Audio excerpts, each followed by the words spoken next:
नालेसफाईचं उद्दिष्ट हे केवळ गाळ उपसा करणं नसून पावसाळ्यातील संभाव्य पूर परिस्थिती रोखणं असल्याचं मुंबई महापालिकेचे अतिरिक्त आयुक्त अभिजित बांगर यांनी आज स्पष्ट केलं। हीच बाब लक्षात घेऊन कार्यपद्धतीत सुधारणा आवश्यक असल्याचंही त्यांनी सांगितलं। पूर्व उपनगरांमध्ये नाले स्वच्छता आणि मिठी नदीतील गाळ उपसा कामाच्या पाहणी प्रसंगी बोलताना अतिरिक्त आयुक्त अभिजित बांगर यांनी बीएमसी अधिकारी आणि कर्मचाऱ्यांना निर्देश दिले। पाहूयात त्यांनी आणखी काय काय निर्देश दिले।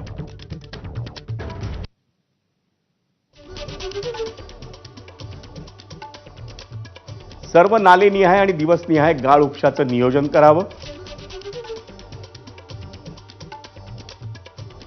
गाळ उपसा कामांचा अभियंत्यांनी कार्यालयात थांबून आढावा घेणं टाळावं।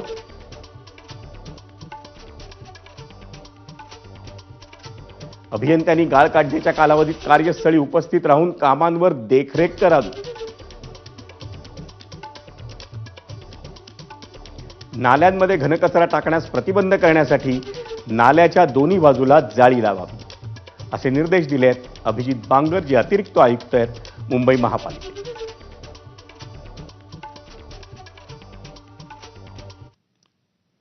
केंद्र सरकारच्या अटी शर्तींच्या विरोधात वॉटर टँकर असोसिएशननं काल रात्रीपासून पुकारलेल्या संपामुळे